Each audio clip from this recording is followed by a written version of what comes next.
You're also participating today in the European Political Summit. How important is being here together with all states, women and men, and showing support for Ukraine today?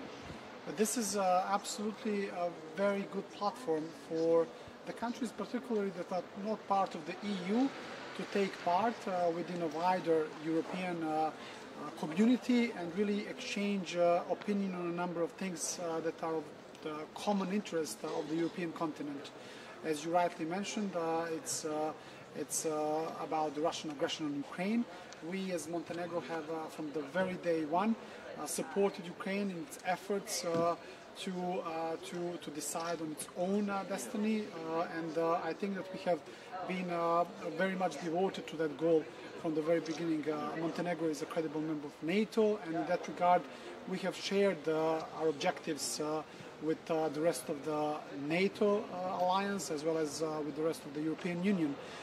You know that Montenegro as a candidate country ever since 2010 has been constantly aligning its foreign security policy with the one of the EU, and I think today was also a great opportunity for me to remind a number of European leaders on the necessity to really speed up the accession process and perhaps even to use Montenegro as a successful story in that regard.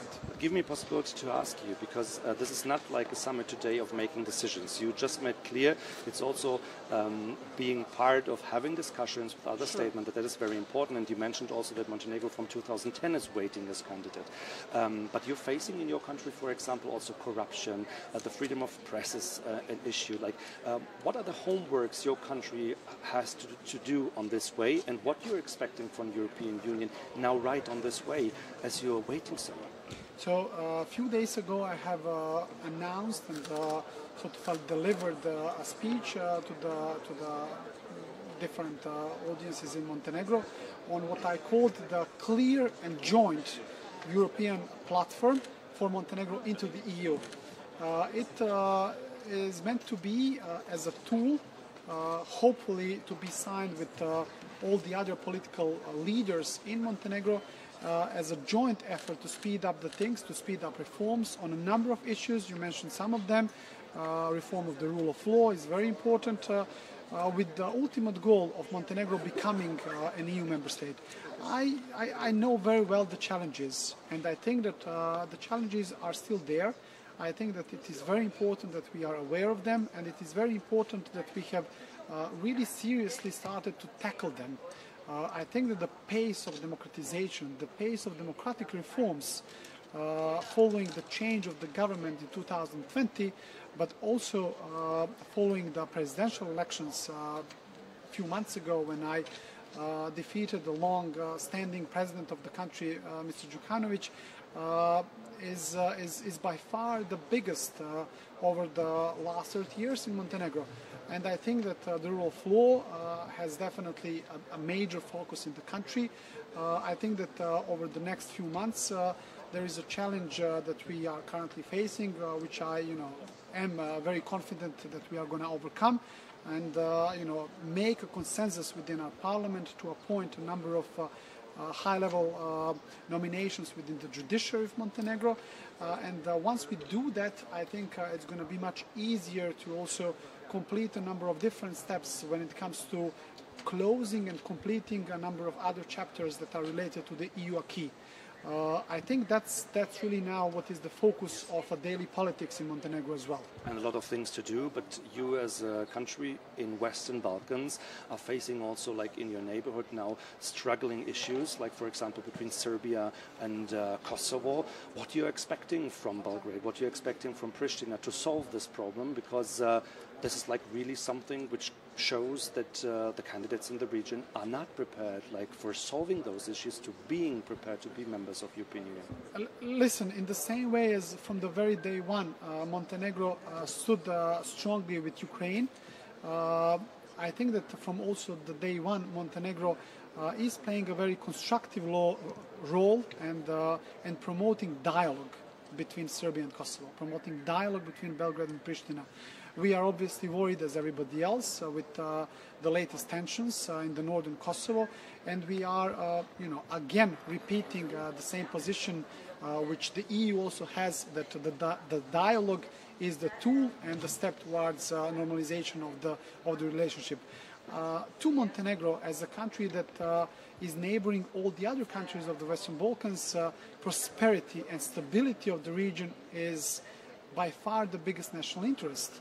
And to that regard, to repeat again, I think that the accession of Montenegro into the EU would be this massive positive signal to the rest of the region, also to the countries like Ukraine and Moldova, that the accession is alive, that reforms pay off, and that EU enlargement is still possible.